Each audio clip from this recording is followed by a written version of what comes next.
Hello everyone, today I'm going to try to give you a tutorial on Xpedition, the PCB design software, and I'm going to do this as if you are a very beginner and perhaps have never even used PCB design software before or any type of CAD software.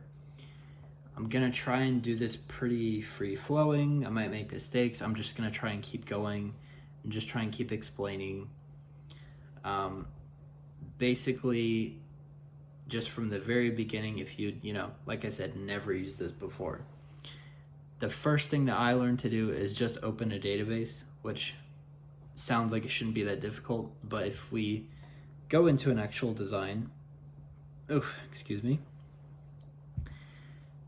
you're gonna see right off the bat there's way more files than there need to be, and basically all of these directories most of them are just useless as far as I'm concerned. There's way too much data. If you're a very beginner, you don't really need to worry about this sort of stuff. Just know that, there's data in here and most of it you just want to leave alone. This right here is going to be your schematic file. I'm not going to talk too much about the schematic. It's not really my area of expertise, and I think for most applications, the layout is going to be where it's at. So in most jobs, you're going to want to go to this PCB directory, open that up, and then here's your PCB file right here. It's going to tell you can open up in the layout tool, and we're just going to open it up. Again, there's more directories here, and that's filled with mostly stuff that you just don't need to worry about. So when you open up the tool, it's basically going to check if you have a valid license to use the tool. It's going to pop up this little dialog box right here. I should say we're using Xpedition like 301. There you go. Zach, that's me. And if you just don't touch anything, that box will just go away, and that basically means that you're good to go, your license is working. Now, if you're wanting to learn the tool and you don't have a license, there are options for that. There's like ways to get a student, trial version, or, the internet is a big place. If you look for ways, not gonna get into that, but, seek and ye shall find, knock and it shall be opened unto you, sort of thing.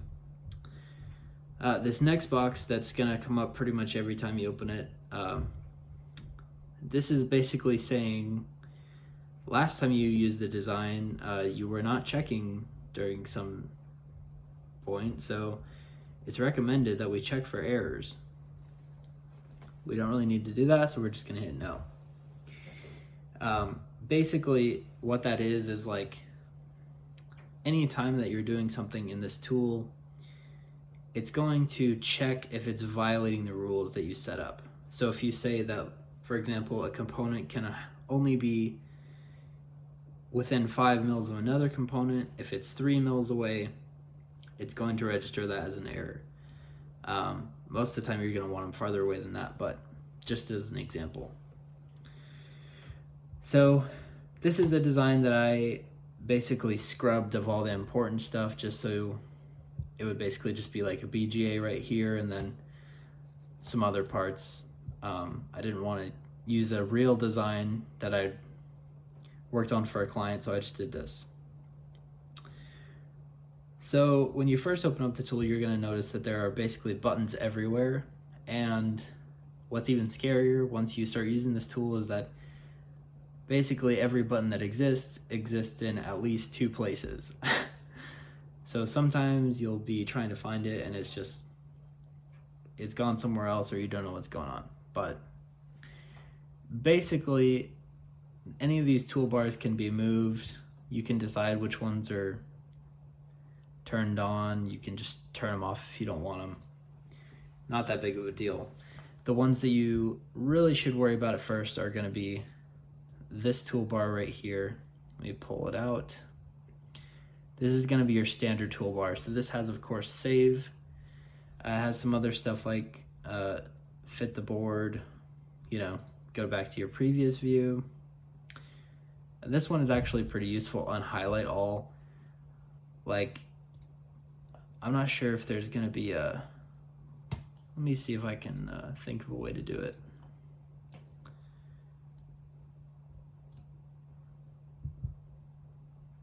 I'm not sure. Anyways, basically once you do an action, sometimes it'll just leave a bunch of the items highlighted, and that's really distracting. So you can just hit that on the highlight button, but you don't really need to worry about that. This button right here is going to open your display control, which is what you see on the right. I pretty much just leave mine on the right all the time, but I know a lot of people just like to close it and then open it again. So there's a button right there for it, or if you want, you can do the fancy schmancy. I always forget which way it is because I don't open it like that, but anyways, so yeah, it's like that. You start from the top left and then you draw an L basically, and L stands for layers, of course. So you have what layers are turned on. And basically the reason that the display control even exists is because anything that you can see in the program is what you can edit. So barring anything, you know, strange happening, which does happen occasionally,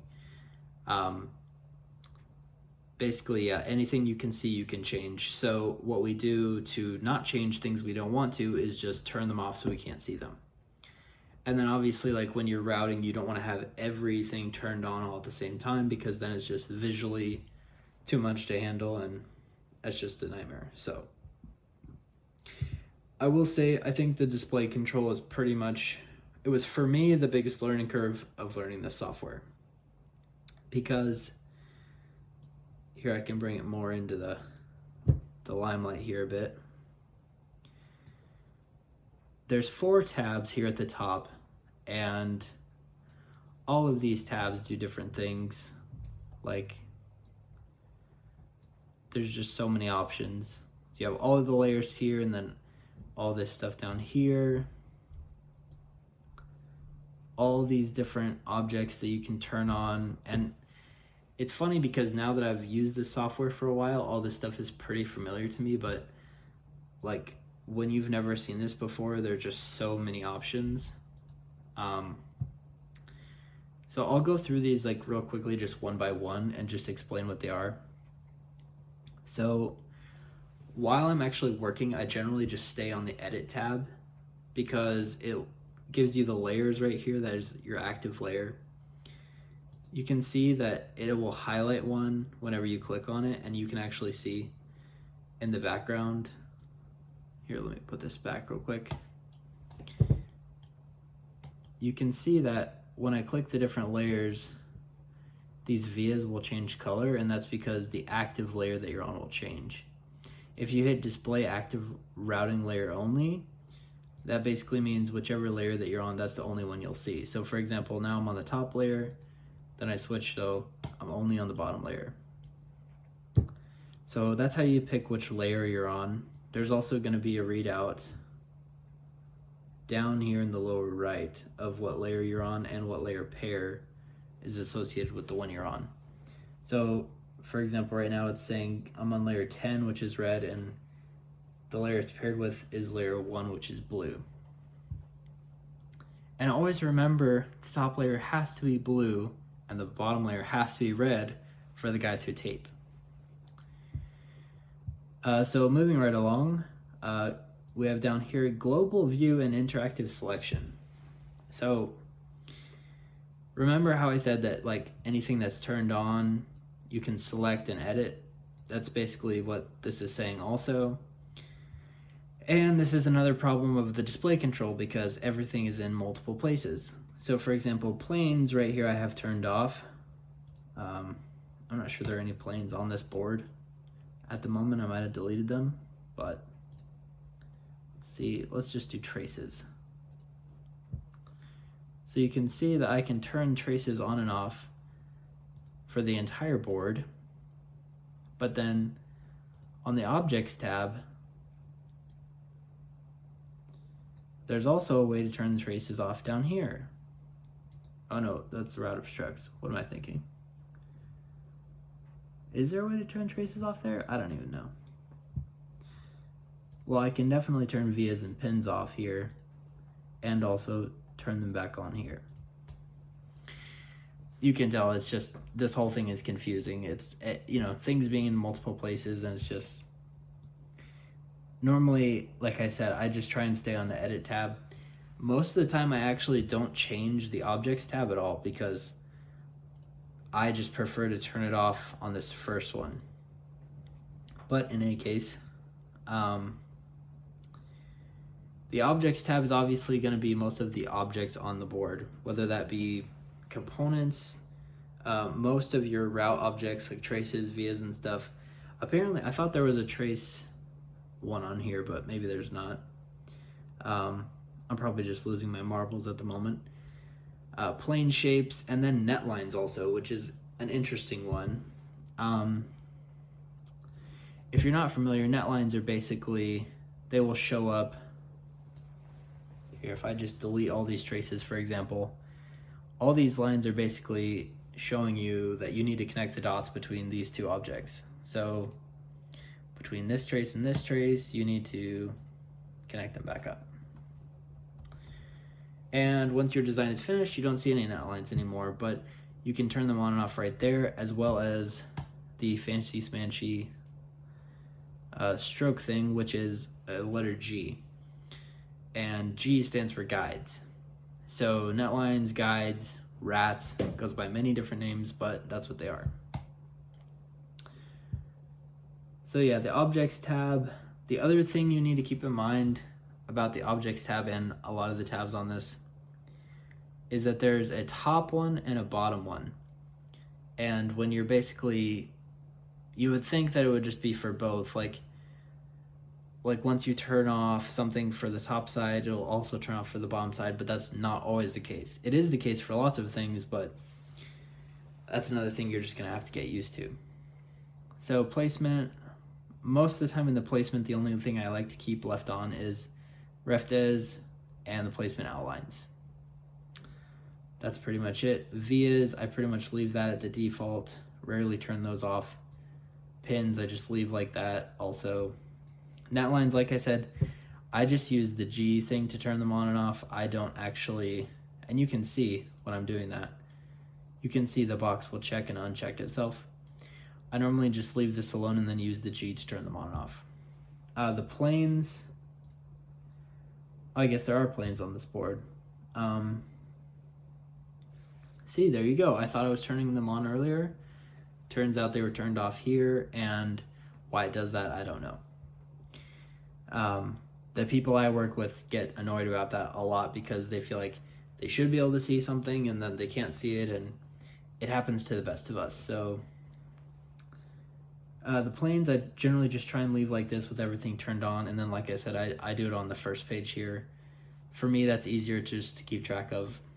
But I know a lot of people who, they'll just come in and turn the fill off so that you can still see all the outlines. And you can see I haven't cleaned all this up. There's still, whoops. Ugh. Oh, I know what's going on. I'm using the wrong button. I have it set up for middle button strokes on this one. I keep forgetting, but in any case, route obstructs, I pretty much just leave turned on. Route areas, rule areas, I just leave all that turned on. I think that's pretty much everything. The route border is right here. That's one that I get tripped up on occasionally. The graphics tab, if you're just learning the software, is probably one I would definitely just leave alone. The graphics tab is not going to be what's actually on the board. It's mostly going to be how the actual software is displayed. So for example, I can change the background color. So if you don't want it to be a black background, you can have it be a white background. I personally think that's awful, but you can make it gray or, you know, blue or purple, whatever you want. I would pretty much have a seizure if it was set like that. So yeah, there's all these different settings that you can use. General panning, pan sensitivity. You can mirror the entire view left to right. Yes, I'm not kidding. You can literally flip it around. That is actually useful occasionally. when you're looking at text that's on the back side of the board, because it'll all be reversed because it's as if you're looking through it. So there's lots of different stuff. A helpful one for me is definitely the coloring. I like to, as you can see on here, I like to have, nice colors for everything, have my different layers be nice contrasts so that I can see what's on which layer. The final tab is going to be the fabrication tab, and this is going to be basically your basic board geometry elements, mounting holes, stuff like that, and then later things that will happen in the fabrication process, like solder mask, solder paste, your silk screen. There's sort of a random assortment of stuff on this tab, but definitely this is probably my second most used tab besides the first one, just because I'm constantly turning all this fabrication stuff on and off. The other thing down here is user draft layers. I don't really have any setup on here, but the cool thing about this software is you can basically set up user layers and put anything you want on them. Well, actually, I'm not sure anything. It's mostly just draw objects. You can't really put components on them, I don't think.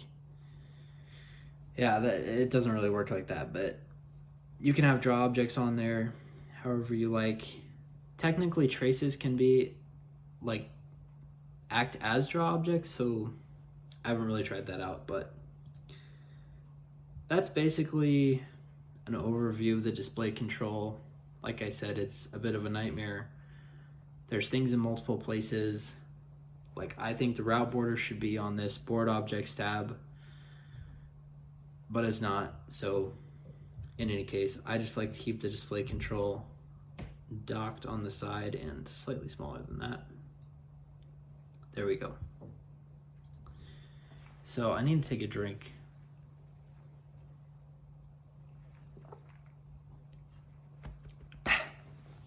It's better? That is better.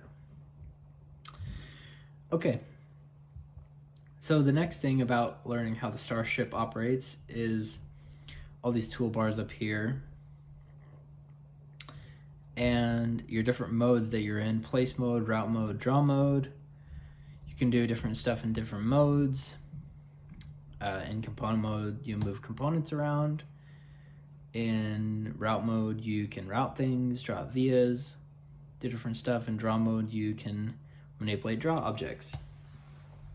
And that's actually really important to know, because here I'll draw something on, and you have the infamous properties box opening up. One of the things that I kind of like about this tool but also hate is that there are different properties windows for every mode. So for example, in route mode, you can get pad stack properties or net properties. In draw mode, you get this draw properties tab. In component mode, you get part properties. There's just all these different properties windows, and I wish that they were just all consolidated, and basically whatever you're clicking on is what was showing up, instead of having them be all these different windows. But it kind of works. Once you get used to it, it's fine. You saw another fancy thing I do, which is sort of it's like a square root symbol. I was trying to think of what that could possibly have to do with properties, but maybe it's like a check mark? I don't know. It is what it is. But so yeah, in draw mode, for example, that will allow you to edit this draw object. But if I'm in route mode, I'll try and select it, try and click on it, and nothing happens.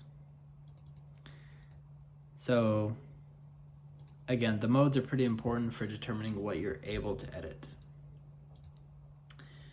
It also determines what functions you can do. So for example, in component mode, let me just delete all these so it doesn't have a fit when I try and move it. And it will have a fit. I mean, don't get me wrong, this software is cool, but it's very temperamental.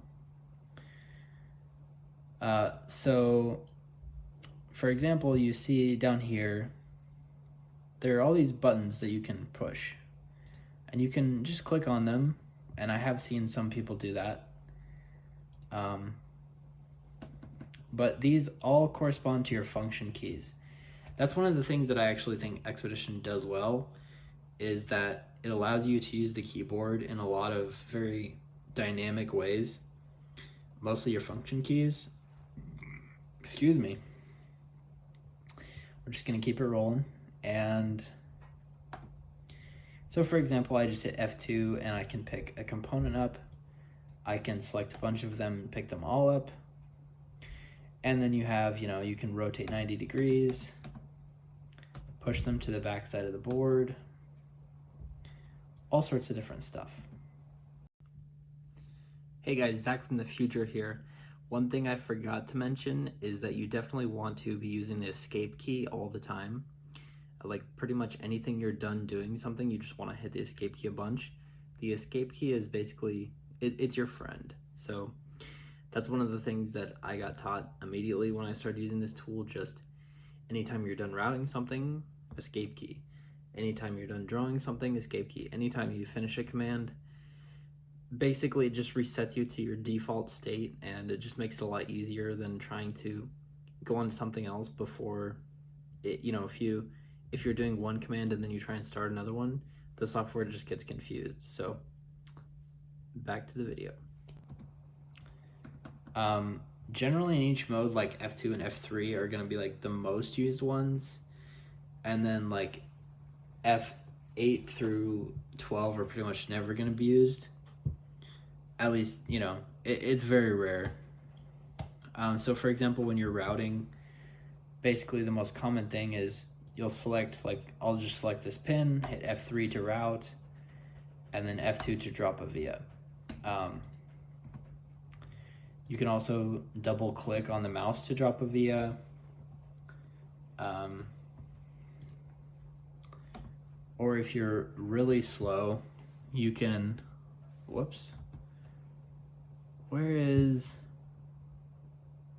I haven't got this toolbar set up how I normally would, but I thought for sure there was there's an add via button right there, which I have no idea how this would actually work.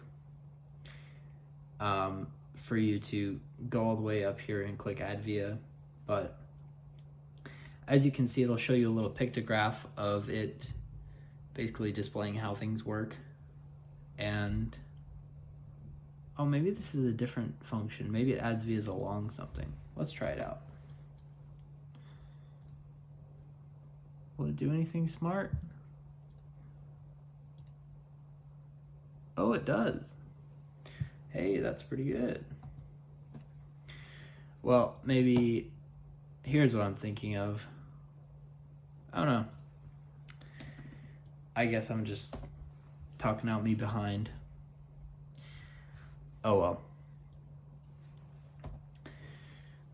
But anyways, what I was saying was, all these function keys are different in different modes. I actually don't use the function keys in draw mode too much. I actually just end up using the buttons. I should probably start using them more, because some of them are actually like add rectangle, add circle. I actually do those a lot, so it'd probably behoove me to actually remember that those do something. The two that are going to remain the same in pretty much every mode are F6 and F7, which are undo and redo. Personally, I like to use Control Z to undo. I've seen it do weird things when you hit F6 for some reason, and I don't know if other people have issues with that, but I've seen it do weird things. Like even in the last few days, I was talking to one of my coworkers, and he was having some problems getting F6 to work. So I would just hit Control Z. That's where my muscle memory is anyways. But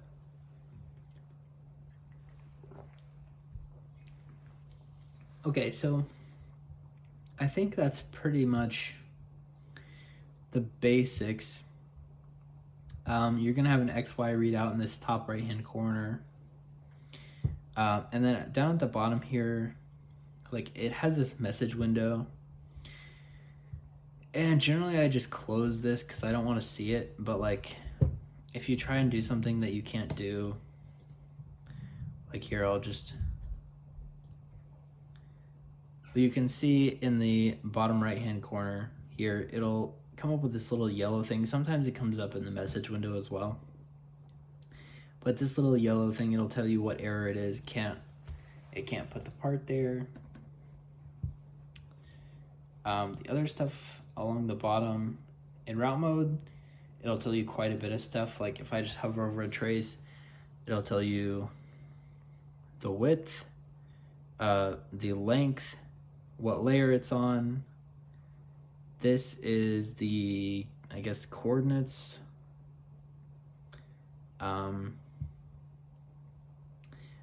Not totally sure what VP stand for, although it's inches divided by nanoseconds, so that's velocity propagation, something like that. And then it'll try and calculate the impedance of the line, different stuff like that. I don't really, I'm not a double E, so I don't really use that information too much. And then it'll tell you the net name, the constraint class, and then it'll say the more specific net name because sometimes they're like multiples. It's kind of weird. So yeah, that's weird. Class is net class, not constraint class. Like I said earlier, there's this layer info right here telling you what's your active layer. I can kind of show you more what that's about if I go into layer settings. So you can see for each layer, it assigns a bias of horizontal or vertical, and then each layer is paired with another layer. And so you can see on this board, for example, the yellowish layer is a horizontal biased layer, pretty densely I might add, and the blue layer is a vertically biased layer. So if I'm routing, let me just copy this into the middle of nowhere. Whoops. You can also, by the way, when you're routing, just if you have all your layers turned on, instead of having them all just one at a time, if you have all your layers turned on, you can just click on an object that's on that layer and it will automatically take you, like you can see it took me from 8 and now I'm on 3. But if I'm routing on 3 and I'm going along horizontally, I can hit F2 or double click however you want to add the via, and it will automatically take me onto the layer that's paired. I think they're actually assigned backwards, it looks like, because 3 is saying it's vertical and 8 is saying it's horizontal. You don't have to worry about this too much, what it's actually set to. Like, you can just put, the traces however you want to put them. This mostly applies for like auto routing stuff. Oh, it says it doesn't apply to the auto router, but whatever, I don't trust it. And I'm burping a lot. But that is pretty much the layer readout. The last thing that it's going to show you on the screen down here is the gloss setting. Gloss basically means that it will try to clean up the trace in real time and make it smoother. So I can toggle the gloss with F10. So I'll just turn the gloss off to show you what that is like. So I can just set the trace right here and I can just make it as long and ugly as I want. But if I go down here to F11, the gloss function, so I'll hit it and gloss it, and it will make it basically the shortest possible distance, the cleanest, approach that it can figure out. It doesn't do a great job of doing this in really congested areas, and the other problem is that it will snap everything to the minimum spacing. So for example, if instead of going out to the side like that, let me just go to the bottom and I route my trace like this. Whoops. I guess since these are the same net, it's getting, it wants to just delete it, which is great.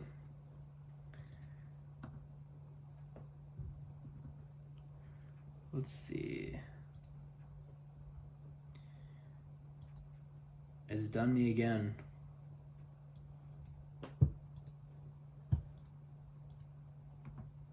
Here, let me just use this one. So if I am routing like this and then I hit gloss on this one, not only does it not really change much, see, this is why I don't like gloss offs, because it just starts fighting with you at a certain point. If I try and gloss it, it just doesn't really clean it up. So, like I said, the gloss kind of works, but it also does a bunch of weird stuff. And like you saw with this net, sometimes gloss just means it will just delete something. You know? I don't know, it does a weird thing. There you see it, just deleted it again. So I don't like working with gloss off because, as you could see, if I route out and then I move something, it has this weird shaded color. And it actually thinks that this trace is fixed. So if we do a right mouse button, and I can get into this right mouse button menu as well, but you can actually see it has a fix option and an unfix option. So it's in this weird state of being fixed and not fixed at the same time. Maybe it's semi-fixed, I don't know. I don't even know what semi-fixed means really, so maybe that's what it is. But you have to unfix all these by hand, or I think there's a, right here there's an unfix button, you can use that too. But when you use gloss off, it'll pretty much do that weird fixing thing with everything, and then if you try and route later onto something that's fixed like that, it'll like get confused and then add a weird jig in some direction. So I like to work with not gloss on, but gloss locally. And local means it won't do things that are off the screen generally. It will just try and gloss things that, you know, it'll gloss the trace that you're currently working on. So here, if I'm routing in real time and I take some weird path around stuff, it won't go back because I went around something. But what it will do, if it'll cooperate with me, is if I'm going past a bunch of stuff, it will try and sort of, see, you saw it do it there. It'll try and straighten it out as you're going.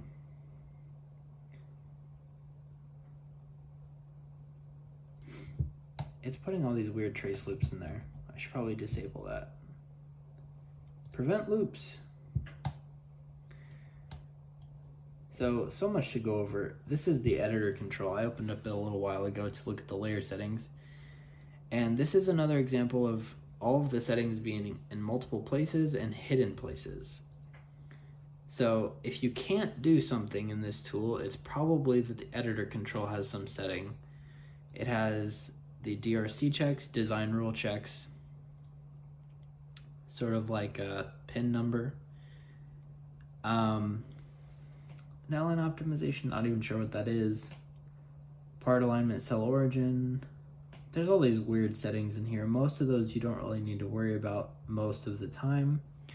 But then you'll get a weird one like it won't let you put it on the bottom of the board, and that's because it's set right here that it could only be on the top side. And why that's even a setting, I'm not sure. The main thing that the editor control is used for is turning on and off DRC, which, like I was saying, design rule checks.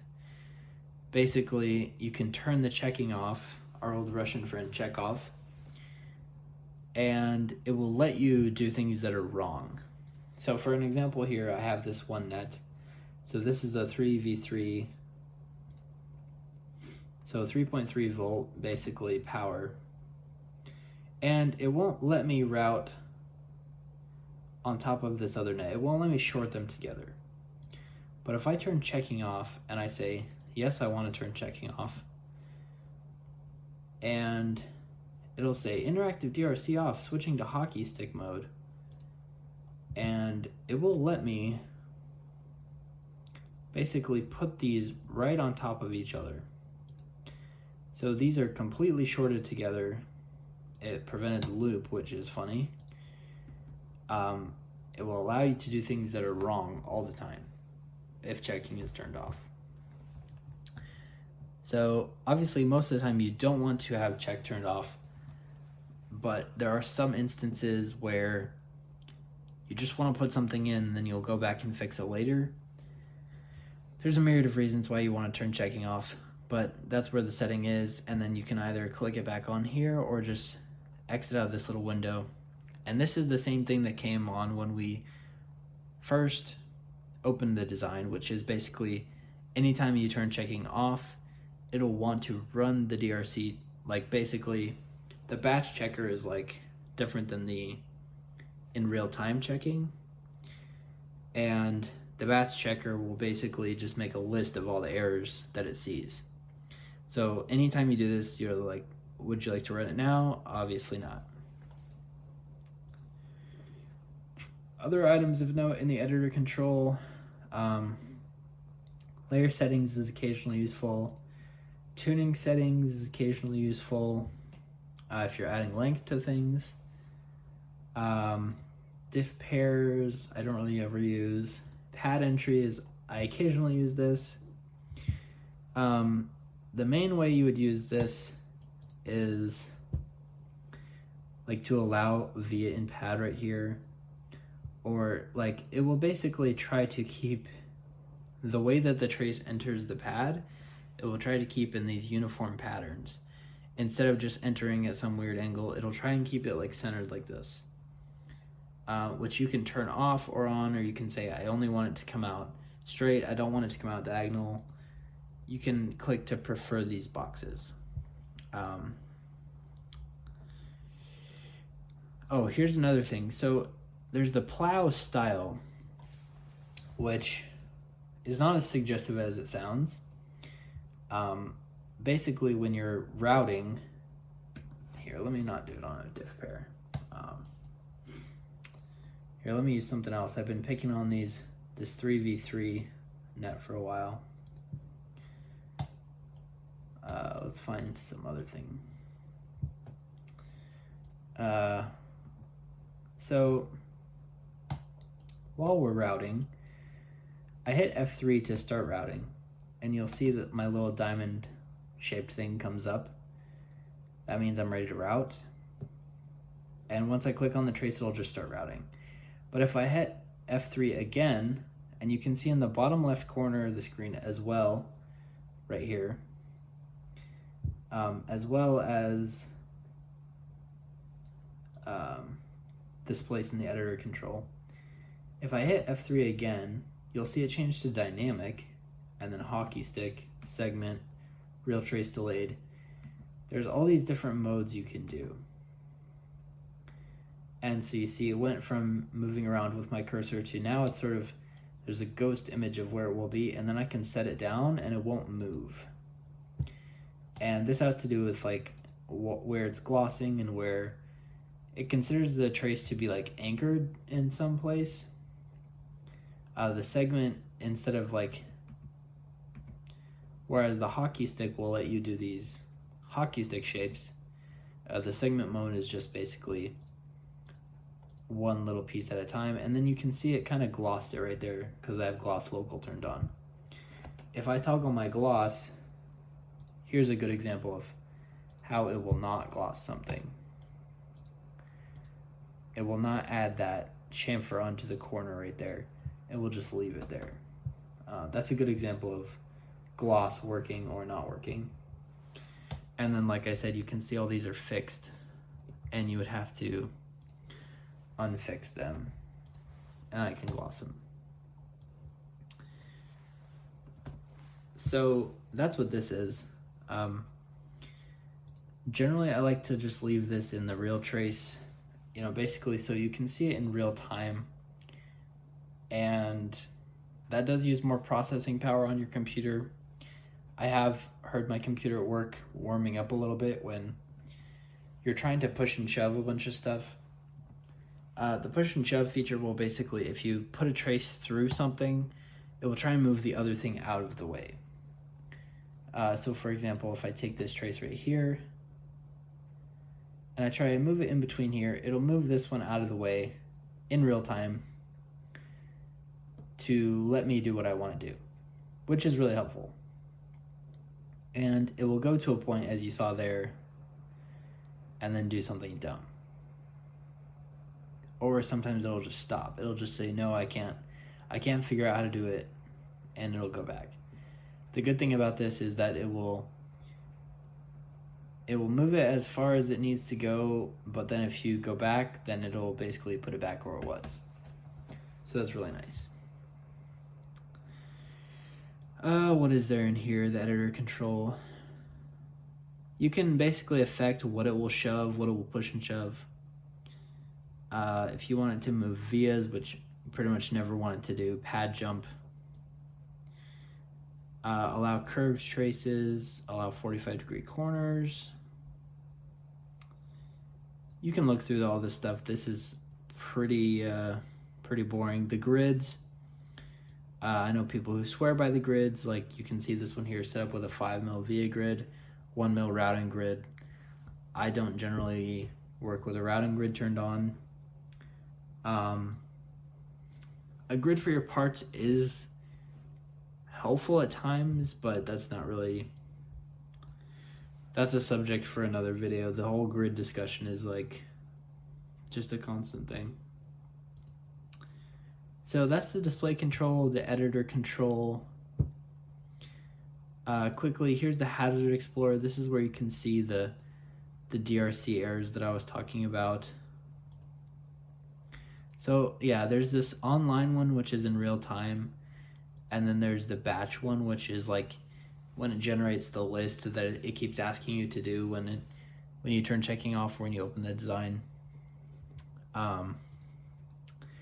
So there's all these things you can look at: open fanouts, open netlines. There's a lot of them on this board because, like I said, I deleted a bunch of stuff off of it.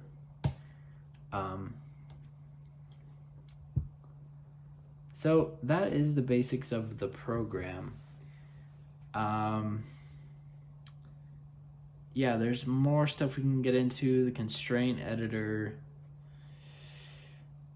the more in details of what you do in different modes, what settings you can use. I guess some more keystrokes that you can do, or they're not keystrokes, they're like mouse strokes. I'm not really sure. But you can see this one. This will toggle your active routing layer, and that's this setting right here, this display active routing layer only. It will toggle that setting, and it's basically like a, I don't know, you call this like a Harry Potter symbol. Let's see if I do it at like a slight angle, if it'll do it. Weak. So it'll do that one. Like I said, the G for turning the guides on and off. This one for the properties. That one opens the layer display controller. That's pretty much, that's the basics. I mean, there are all these toolbars. A lot of these are duplications. This route one, for example, it has a lot of the same features as this route toolbar right here. The main ones that are besides that are going to be these first four. File, you can save, export things, import files. This is going to be your recent designs right here. Edit, undo, redo, move. Like I said, a lot of this is duplicated on this like toolbar right here, this edit toolbar. There is some fun stuff down here like pad stack processor, You can open the different properties windows independently. Most of the stuff I don't really use. View, obviously you can open the display controller. These are all in the toolbars. You can affect which toolbars show up on the view tab. You can also map the mouse differently. I like middle button strokes. Basically, the default settings are not good in my opinion, but they are default, so I guess I'm the weird one. The setup tab is going to be pretty much the most important one. That there isn't really a, like, there's not, I guess there are toolbars for this stuff, but I generally don't use them. I just go into the setup tab. Project integration is going to be like how the design interfaces with the schematic. I'm not really going to get into that right now. That is the basics of the software. I will probably end up doing more of these, just going maybe more in depth, or discussing some of the, like I said, the different tools that are associated with this, like the constraint editor, which is pretty much a nightmare of a tool. Maybe the schematic tool, drawing editor, we will see. I pretty much wanted to make this video because I started using this software about a year ago. I saw how difficult it was to pick up, and there's not really that much information out there as far as just how to start from scratch. And luckily I had a teacher who was really patient and basically just explained all this stuff to me the same way I'm explaining it right now. And it's just a huge amount of information that you would have to just figure out on your own, and a lot of it is not very intuitive. So yeah, I mean, my eventual hope is that there's more young people who enter this profession. The other 3 people that I work with in our group are all between the ages of 55 and 60, and I'm 21, so I basically lower the average age of our group by 10 years. So that's the world we live in. I hope that this video was useful to you in some sort of way.